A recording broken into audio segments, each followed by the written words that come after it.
हमारे पास पैसे होते, जब हम पैसे तुरंत दे देते हैं, ठीक है, तब तो मैटर नहीं होता है। और ये नरेशन हमेशा स्टार्ट किससे होता है? बीइंग वर्ड से या फिर फॉर वर्ड से। मैं कंपनी में काम कर रहा हूँ, मुझे घूमने जाना है, थम्स अप क्यों उठाओगे? थम्स अप इसलिए उठाओगे क्योंकि थम्स अप के बारे में आपने सुना है। तो हेलो दोस्तों, कैसे हो आप लोग? तो दोस्तों मैं आप सभी का स्वागत करता हूँ आपके अपने प्रदीप गिरी कॉमर्स अकेडमी पे। दोस्तों ऑलरेडी हमने 2 लेक्चर्स इस चैप्टर के कवर कर लिए, अब हम बढ़ रहे हैं हमारे तीसरे लेक्चर की थर्ड, जिसका नाम है बेसिक टर्मिनोलॉजी। जी हाँ दोस्तों, इस बेसिकली इस सेशन में हम कुछ बेसिक टर्म्स देखने वाला अकाउंट से रिलेटेड, जो हमें जब तक हम अकाउंट्स पढ़ेंगे तब तक हमारे लिए बहुत ज्यादा यूजफुल होने वाले हैं। सिर्फ यही पे नहीं, हमारी जो रियल लाइफ एप्लीकेशंस होंगे, मतलब रियल लाइफ में जब हम कहीं पे जॉब करेंगे, कहीं पे एज एन फाइनेंस के फील्ड में काम करेंगे, तभी भी ये जो चीज है, ये चीज हमें बहुत ज्यादा क्या करने वाली है, हेल्प करने वाली है। तो इसलिए हर एक जो चीज, हर एक जो टर्म मैं यहाँ पे बताऊंगा, उसको बखूबी समझिएगा कि वो टर्म है क्या। साथ ही साथ दूसरी चीज मैं ये भी कह देता हूँ कि ये जो फ्री मटेरियल सेक्शन में आपको कह दूं, ये जो पीपीटीज है ये आपको हमारे एप्लीकेशन के फ्री मटेरियल सेक्शन में मिलने वाली है, ठीक है। तो वहां पे जाकर आप चेकआउट करिए प्लीज। दूसरी चीज, आप टेलीग्राम भी ज्वाइन करके रखिए, जहां पे आपको लेटेस्ट जो अपडेट्स होंगे, लेटेस्ट जो लेक्चर्स होंगे, वो सारी चीजें आपको लिंक के थ्रू आपको अपडेट की जाती है। चलिए स्टार्ट करते हैं। सबसे पहली चीज, जो सबसे पहला टर्म आता है वो क्या आता है? ट्रांजेक्शन्स। ट्रांजेक्शन्स मतलब क्या? मैंने पिछले लेक्चर्स में भी मैंने समझाया। जब कभी भी एक बिजनेस होता है तो बिजनेस में कई सारे लेन देन होते हैं। जैसे मान लीजिए कि आप एक कस्टमर है, आप एक शॉप पे जाते हैं, शॉप पे आप एक पार्ले जी का बिस्किट खरीदते हैं। अब क्या कहते हैं, आप शॉप वाले से पार्ले जी का बिस्किट लेते हैं और उसके बदले उसको क्या देते हैं? 5 रुपए देते हैं। तो इसी चीज को हम लोग क्या बोलते हैं? ट्रांजेक्शन। जहां पे आप लेन देन करो कि आप कुछ ले रहे हो तो उसके बदले आप क्या कर रहे हो? कुछ दे रहे हो, ठीक है। या फिर अगर आप कुछ दे रहे हो तो उसके बदले आप क्या कुछ ले रहे हो, ठीक है। लेन ट्रांजेक्शन मतलब क्या होता है? लेन देन। जो भी एक बिजनेस होता है या फिर कोई भी एक्टिविटी होती है, अगर उसमें क्या, अगर हम कोई चीज ले रहे हैं और उसके बदले हम कुछ दे रहे हैं, तो उस चीज को हम लोग क्या बोलते हैं? ट्रांजेक्शन्स बोलते हैं। अब मान लीजिए आप सामान खरीद रहे हैं, ठीक है, सामान खरीदे, उसके बाद पैसे, उसके बदले पैसे दे रहे हैं, ठीक है, तो इसको हम लोग ट्रांजेक्शन्स कहते हैं। सही बात है। अब ट्रांजेक्शन 2 टाइप के होते हैं। कई बार कैसा होता है कि जब हम सामान खरीदते हैं, हमारे पास पैसे होते हैं, जब हम पैसे तुरंत दे देते हैं, ठीक है, तब तो मैटर नहीं होता है। उस तरीके को हम लोग क्या बोलते हैं? कैश ट्रांजेक्शन बोलते हैं। जब कभी भी हम सामान खरीद रहे हो, सामान के बदले हम तुरंत इमीडिएट पैसे क्या पे कर दे रहे हैं, उस तरह के ट्रांजेक्शन को हम लोग क्या बोलते हैं? आपका कैश ट्रांजेक्शन बोलते हैं। वही क्रेडिट ट्रांजेक्शन मतलब क्या होता है? क्रेडिट ट्रांजेक्शन मतलब ऐसा होता है कि आपने देखा होगा कि आपकी एक दुकान है, उस दुकान से आपका हर रोज का क्या राशन जाता है, हर रोज का सामान जाता है, जो छोटे मोटे सामान लगता है आपके घर में, ठीक है। तो मम्मी पापा क्या कहते हैं? मम्मी पापा उस किराने वाले दुकान पे कह देते हैं कि भैया कि आप एक काम करो, पूरे महीने आप सामान दो, ठीक है, पूरे महीने आप क्या दो? सामान दो। महीना जैसे ही खत्म होगा तो आप हिसाब किताब करना, मैं एक साथ ही पूरे पैसे क्या दे दूंगी। क्योंकि एक जो जॉब करने वाला बंदा रहेगा उसके पास डेली कैश अवेलेबल रहेगा क्या? डेली कैश अवेलेबल नहीं रहेगा। तो वो क्या करता है? वो एक उधारी लगवा लेता है या फिर अपना एक खाता खुलवा लेता है, ठीक है, जहां पे उसका एक अकाउंट चलता रहता है कि पूरे महीने में जो जो सामान जाएगा उस सामान का वो हिसाब किताब रखता है और महीने के आखिर में उसका हिसाब किताब रखता है।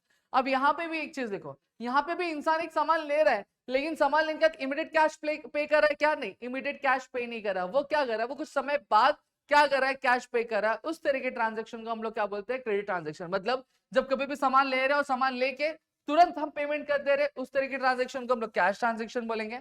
अगर हम सामान ले रहे हैं, लेकिन सामान ले तो रहे अभी, लेकिन पैसे हम अभी नहीं पे करें, कुछ दिनों बाद, कुछ महीनों बाद पे करें, तो उस तरह के ट्रांजेक्शन को हम लोग क्रेडिट ट्रांजेक्शन बोलते हैं, जिसको हम लोग उधारी, जिसे हम उधारी वाला ट्रांजेक्शन क्या कहते हैं, ठीक है।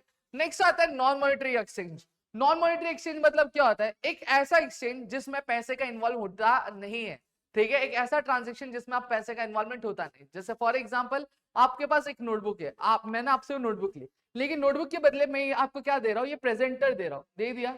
तो बताओ इसमें किसी भी तरह का पैसे का इन्वॉल्वमेंट था? नहीं। क्या आपने मेरे प्रेजेंटर के बदले मुझे पैसे दिए? नहीं सर। क्या मैंने आपके बुक के बदले आपको पैसे दिए? नहीं सर, ठीक है। तो ऐसा कोई भी ट्रांजेक्शन जिसमें पैसे का इन्वॉल्वमेंट नहीं होता है, जिसके लेन देन में पैसे इन्वॉल्व नहीं रहते या फिर पैसे का यूज नहीं किया जाता, उस तरह के ट्रांजेक्शन को हम लोग नॉन मॉनेटरी ट्रांजेक्शन बोलते हैं, जिसमें हम सामान के बदले क्या देते हैं? सामान देते हैं। इस तरह के ट्रांजेक्शन को नॉन मॉनेटरी ट्रांजेक्शन, या फिर हम इसे क्या कहते हैं? बार्टर ट्रांजेक्शन कहते हैं। क्या कहते हैं? Barter transaction. अब इसमें कुछ है, देखते हैं। एंट्री।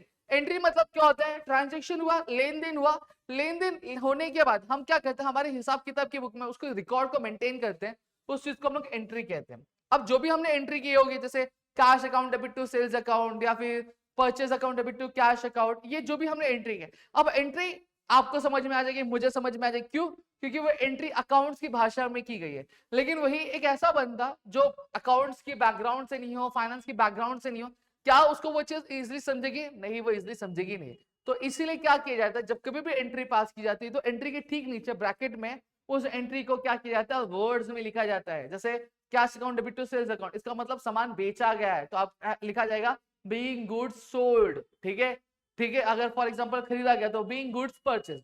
समझ में आ गया? तो ये जो ब्रैकेट में नीचे जो एंट्री को या फिर ट्रांजैक्शन को वर्ड्स में लिखा जाता है, इसको हम लोग नरेशन कहते हैं। और ये नरेशन हमेशा स्टार्ट किससे होता है?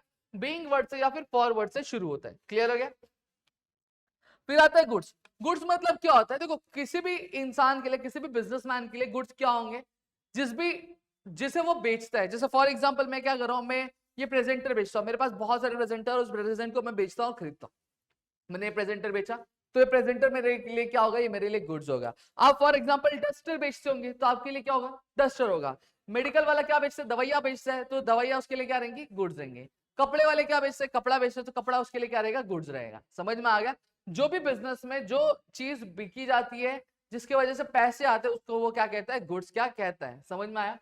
नेक्स्ट क्या होता है? कैपिटल। कैपिटल मतलब क्या होता है? अभी आपने लोअर क्लासेस में कैपिटल क्या समझा होगा? कैपिटल आपने लोअर क्लासेस में समझा होगा कि कैपिटल मतलब क्या होता है? पैसा। हाँ, पैसा है उस टाइम के लिए।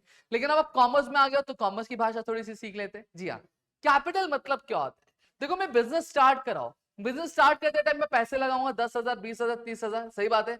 कुछ फर्नीचर लगाऊंगा, ठीक है। जब कभी भी एक इंसान बिजनेस स्टार्ट करने के लिए, जो भी पैसे लगाता है या फिर जो भी चीजें लगाता है, उस चीजों को क्या बोला जाता है? कैपिटल बोला जाता है। जैसे फॉर एग्जांपल मैंने बिजनेस स्टार्ट करने के लिए प्रेजेंटर लगाया, ये चाबी लगाई और 10,000 रुपए कैश लगाए, सही बात है। तो मेरा कैपिटल क्या हुआ? मेरा कैपिटल ये प्रेजेंटर हुआ, ये चाबी हुई और वो 10,000 कैश हुआ। क्लियर हो गया? इतना चीज क्लियर हो गया। अब एक चीज और यहां पे बता दूं आपको कि जो कैपिटल होता है वो क्या होता है? वो बिजनेस के लिए लाइबिलिटी होती है। क्यों लाइबिलिटी होती है? देखो यहां पे समझना, बिजनेस एंटिटी का एक कंसेप्ट है जिसको मैं आगे आपको पढ़ाने वाला हूं।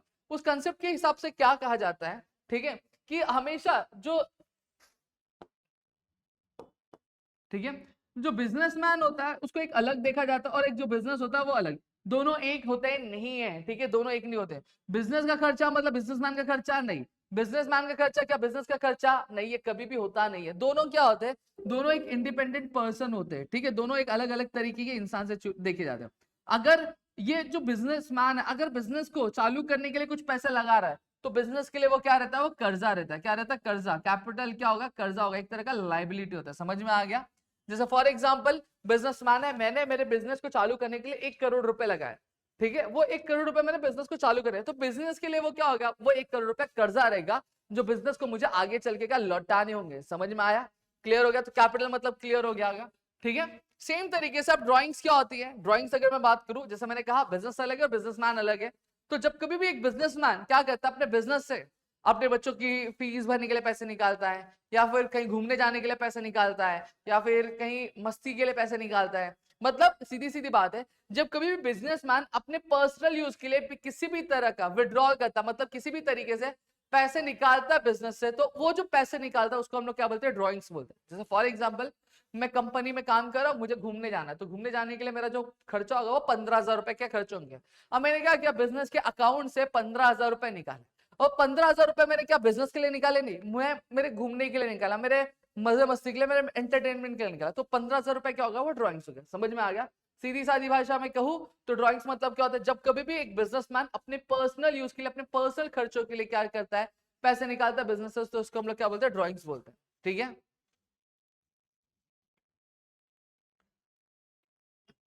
ठीक है, फिर आता है डेटर और क्रेडिटर। देखो कई बार बिजनेस में क्या होता है कि हम कुछ लोगों को उधारी देते हैं और कुछ लोगों से उधारी लेते हैं। कभी ऐसा नहीं होगा कि हमने रोकड़े में माल बेचा है पूरा और रोकड़े में ही माल पूरा खरीदा, ऐसा कभी भी नहीं होता है, ठीक है। अब जब कभी भी मैं क्या करता हूं, जब कभी भी फॉर एग्जाम्पल मैं एज अ बिजनेसमैन, मेरी किराने की दुकान है, मेरे पास से कस्टमर आ रहे हैं, कस्टमर क्या कर रहे हैं? मेरे से उधारी लेके जा रहे हैं, सही बात है। अब एक पर्टिकुलर टाइम होगा, महीना जैसे खत्म होगा, तो उनसे मुझे पैसे लेने होंगे। सही बोल रहा हूँ कि गलत बोल रहा हूँ? हाँ सर, सही बोल रहा हूँ। तो यही चीज समझना, जब कभी भी मैं किसी को उधारी देता हूं और मुझे किसी से पैसे लेने होते हैं, तो उस इंसान को हम लोग क्या बोलते हैं? डेटर बोलते हैं। जैसे फॉर एग्जांपल अगर मैं बात करूं, आपकी दुकान है, आपकी दुकान पे मैं आ रहा हूं, ठीक है, मैंने आके क्या किया? 10,000 का सामान उधारी पे लिया, लेकिन मैंने बोला उधारी पे लिया है तो पैसा मेरे पे नहीं दिया क्या? नहीं, मैं पैसा 2 महीने बाद लौटाऊंगा, मैंने आपसे ये बातचीत कर दी। अब आप क्या करोगे? अब आपको मेरे से पैसे लेने रहेंगे, हाँ या ना? हाँ सर। आप हमें पैसे दोगे, ठीक है, 2 महीने बाद, ठीक है, तो मैं आपके लिए क्या हो गया, मैं डेटर हो गया। मतलब सीधी सादी भाषा में यही समझ रहा कि जब कभी भी एक बिजनेस को क्या करना रहता है, उसको किसी से भी, जिसको भी उसने उधारी दिया है, उस उधारी का जो पैसा किसी से भी लेना रहता है, तो उसको हम लोग क्या बोलते हैं, डेटर बोलते हैं। क्रेडिटर मतलब क्या होता है, जब कभी बिजनेस किसी से उधारी लेता है तो उस इंसान को क्या बोलते हैं, क्रेडिटर बोलते हैं। अगर बिजनेस किसी को उधारी देता है, जिसको उधारी देता है उसको डेटर, उधारी जिसको देता है वो डेटर होता है, और जिससे उधारी लेता है वो क्रेडिटर होता है। क्लियर हो गया? पक्का। अगर फॉर एग्जांपल मैंने आपको 10,000 रुपए उधार दिया है, तो मैं आपके लिए क्या हुआ, मैं आपके लिए क्रेडिटर हो गया। समझ में आ गया? अगर आपने किसी XYZ बंदे को क्या 10,000 रुपए उधार पे दिया है, तो वो आपके लिए क्या होगा, डेटर होगा। इतनी चीजें क्लियर हो गई। अब बैड डेट्स क्या होता है, बैड डेट्स मतलब समझेंगे। अब फॉर एग्जाम्पल आपने क्या किया, आपने किसी इंसान को 10,000 रुपए क्या उधारी पे दिया था, वो आपके लिए क्या होता है, डेटर होता है। इतनी चीजें क्लियर है। अब डेटर क्या होता है, डेटर क्या किया, डेटर ने 5,000 रुपए दिया आपको, लेकिन 5,000 रुपए लेके भाग गया, गुल हो गया। अब आपको, आपका ना फोन उठा रहा है, ना आपसे मिल रहा है, ना आपको कहीं दिख रहा है। सही बात है। क्या अब वो 5,000 रुपए आपको मिलेंगे? अब आप बोलोगे सर नहीं, वो 5,000 रुपए तो मिलने वाले नहीं। तो क्या आप कहोगे वो 5,000 मेरे डूब गए? हाँ, वो 5,000 रुपए आपके डूब गए। तो वही जो पैसा डूब जाता है, वो जो पैसा वो रिकवरेबल नहीं होता, जो वापस नहीं मिलने वाला है, उसी को हम लोग क्या बोलते हैं, बैड डेट्स बोलते हैं। इतना क्लियर है? अब देखो यहाँ पे दो चीज और समझना। जो डेटर होता है वो हमेशा बिजनेस का एसेट होता है। एसेट क्या होता है, मैंने बताया, ऐसी कोई भी चीज जो आपको फ्यूचर बेनिफिट देती है, फ्यूचर फायदा देती है, उसको हम लोग क्या बोलते हैं, एसेट बोलते हैं। सेम चीज, आपने किसी इंसान को 10,000 रुपए उधारी दिए, ठीक है, क्या वो इंसान 10,000 रुपए आपको तुरंत पे करने वाला है? नहीं, वो 2 महीने बाद पे करेगा। तो 2 महीने बाद आपको 10,000 रुपए मिलेंगे, और 10,000 रुपए का फायदा आपको अभी मिलेगा कि 2 महीने बाद मिलेगा? 2 महीने बाद ही मिलेगा ना, क्योंकि 10,000 रुपए तभी आपको मिलेंगे, तभी आप उसको खर्च कर पाओगे। सही बात है। तो क्या हुआ, अब जो डेटर पैसा कभी देगा, 2 महीने बाद, यानी मिलेंगे कभी आपको 2 महीने बाद 10,000 रुपए। तो 10,000 रुपए का फायदा भी कब मिलेगा, 2 महीने बाद। तो इसलिए जो डेटर होता है वो आपका कहता है एसेट क्या कहलाता है, और क्रेडिटर्स क्या होता है, लाइबिलिटी, क्योंकि क्रेडिटर को आपको पैसे लौटाने होते हैं, ठीक। और जब तक लौटाओगे नहीं तो क्या रहेगा, कर्जा। और कर्जा क्या, कर्जा मतलब क्या होती है, लाइबिलिटीज होती है। इतनी चीजें क्लियर हो गई।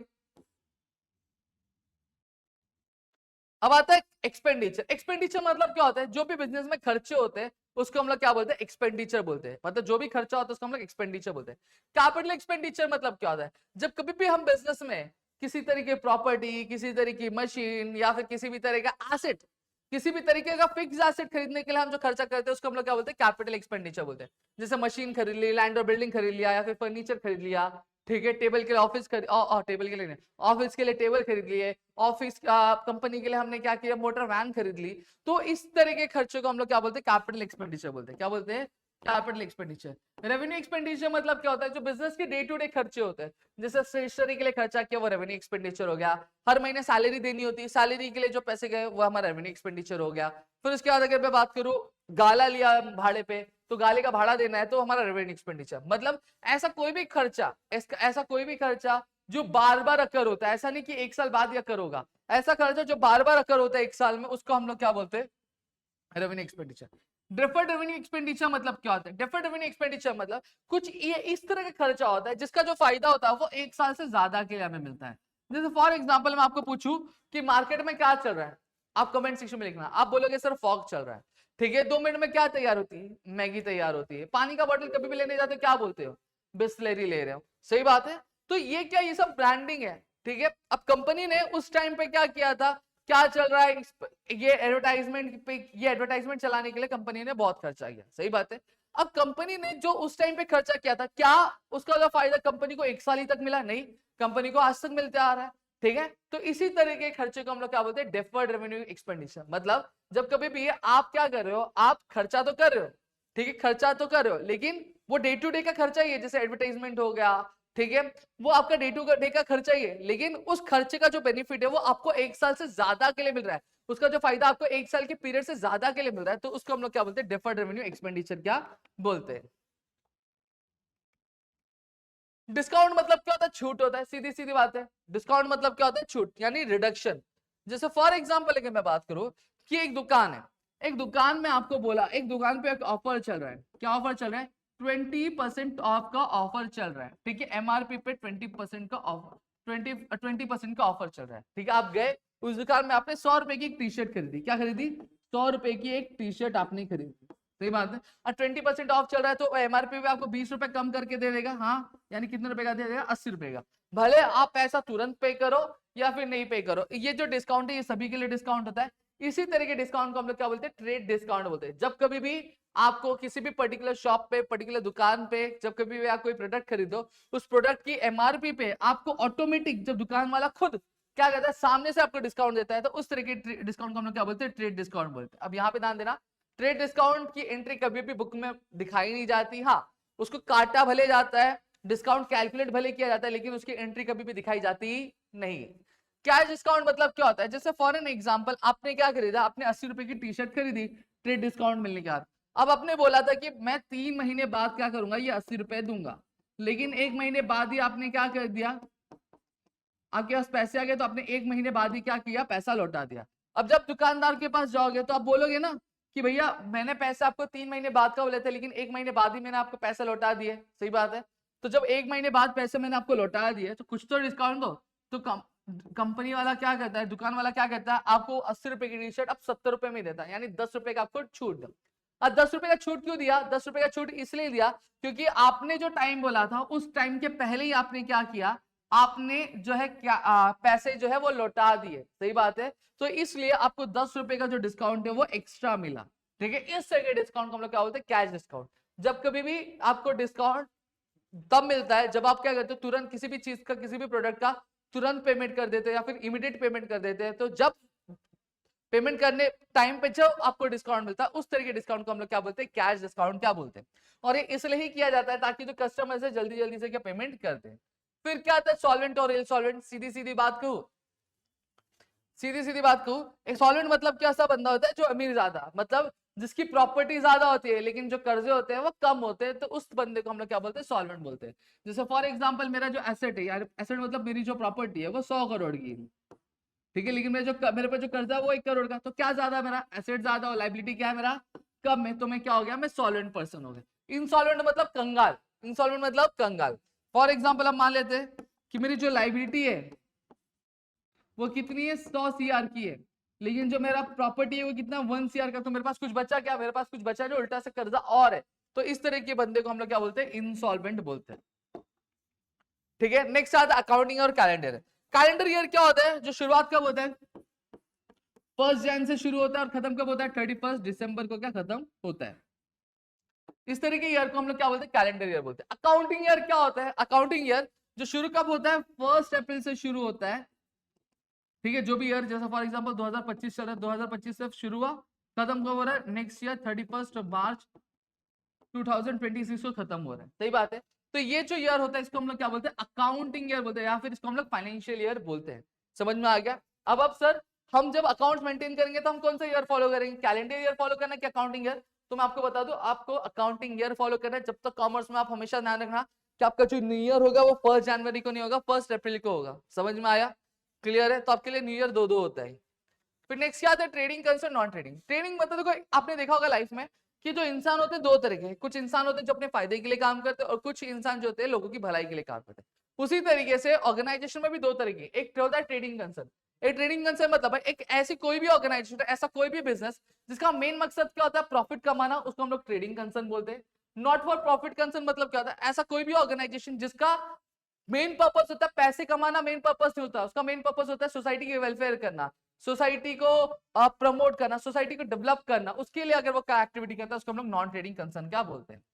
फिर आता है गुडविल। गुडविल मतलब क्या होता है, गुडविल मतलब सीधी सीधी बात करूं, एक बिजनेस की जो रेपुटेशन होती है, बिजनेस की जो इज्जत होती है, उसको हम लोग क्या बोलते हैं, गुडविल बोलते हैं। जैसे फॉर एग्जाम्पल दो कोल्ड ड्रिंक रखता हूँ, एक रखता हूँ मैं थम्स अप रख देता हूँ और एक मैं रखता हूँ नरिम्मा कोल्ड ड्रिंक रख देता हूँ। चलो, एक मैंने क्या रखा, एक मैंने आपको थम्स अप दे दिया और एक मैंने दिया नरिम्मा कोल्ड ड्रिंक। अब मैंने आपको दो कोल्ड ड्रिंक दिया, दोनों में से आप कौन सा उठाओगे, आप बोलोगे सर मैं तो थम्स अप उठाऊंगा। थम्स अप क्यों उठाओगे, थम्स अप इसलिए उठाओगे क्योंकि थम्स अप के बारे में आपने सुना है, थम्स अप का आपने नाम सुना हुआ है, थम्स अप की ब्रांडिंग एक सही बात है।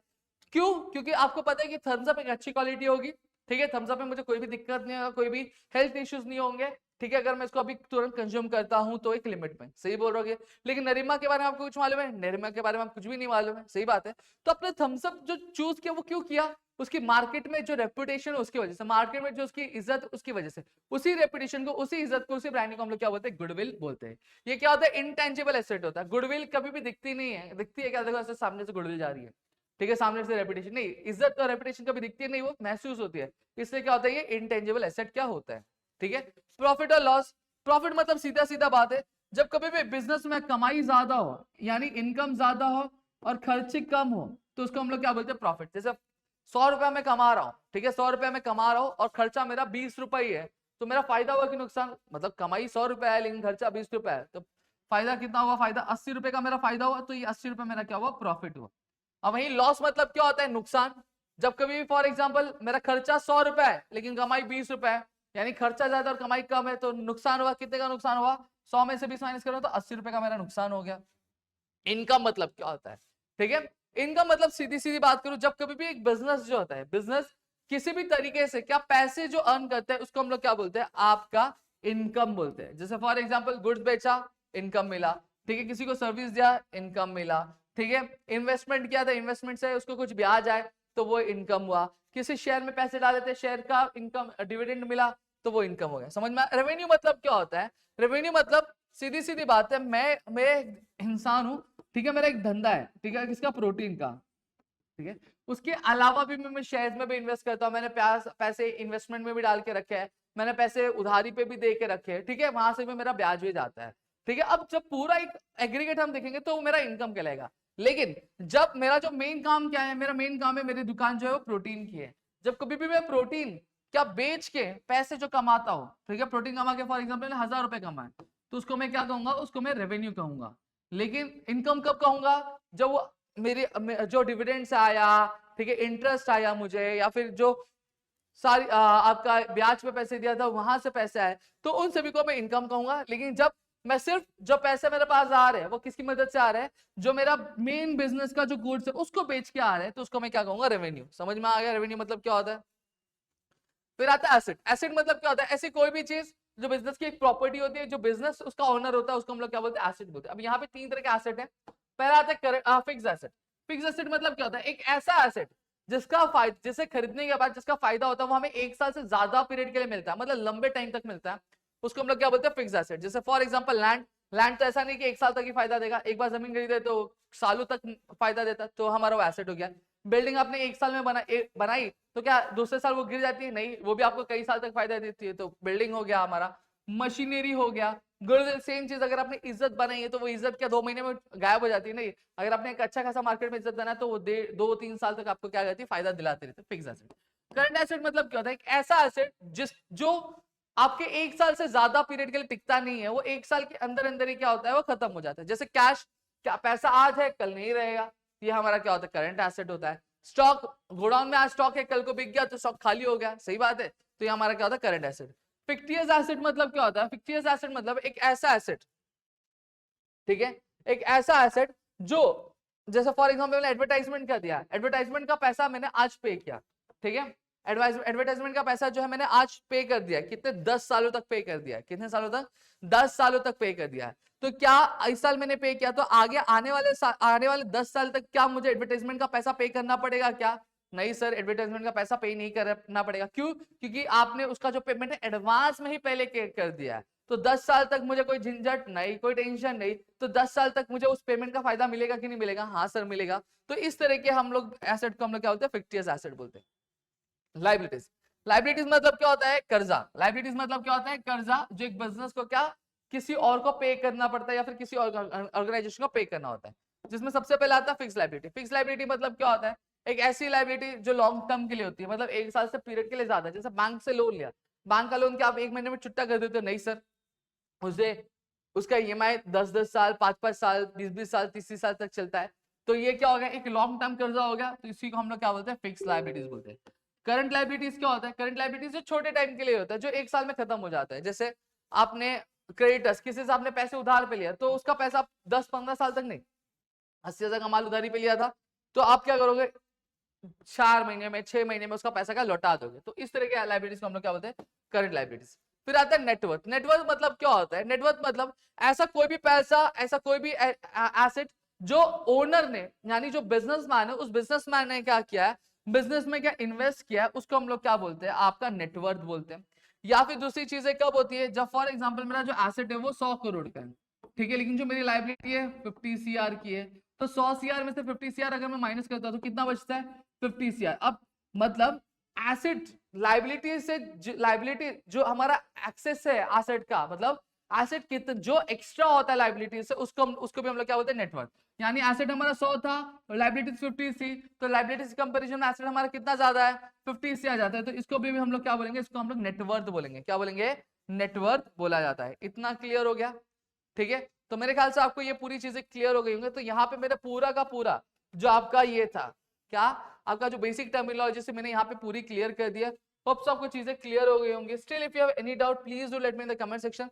वीडियो अच्छी लगी तो प्लीज वीडियो को लाइक करिए, चैनल सब्सक्राइब नहीं किया तो चैनल सब्सक्राइब करना, अपने दोस्तों शेयर करना, ताकि ऐसे और कई सारे वीडियोस में आपके लिए लेकर आ सकूं। मिलते हैं अगली वीडियो में। जय हिंद दोस्तों।